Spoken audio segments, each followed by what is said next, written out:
اور اگر کوئی مشرک تم سے پناہ کا خواستگار ہو تو اس کو پناہ دے دو یہاں تک کہ وہ کلام اللہ کو سننے لگے، پھر اس کو امن کی جگہ واپس پہنچا دو، اس لیے کہ یہ بے خبر لوگ ہیں۔ بھلا مشرکوں کے لیے جنہوں نے عہد توڑ ڈالا، اللہ اور اس کے رسول کے نزدیک عہد کیسے قائم رہ سکتا ہے؟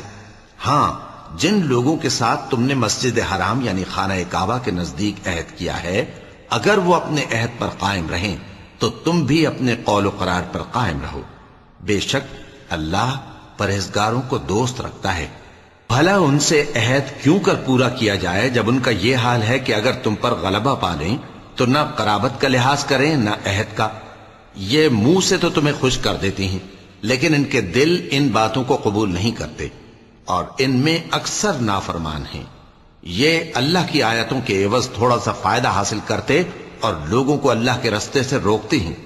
کچھ شک نہیں کہ جو کام یہ کرتے ہیں برے ہیں۔ یہ لوگ کسی مومن کے حق میں نہ تو رشتہ داری کا پاس کرتے ہیں نہ عہد کا، اور یہ حد سے تجاوز کرنے والے ہیں۔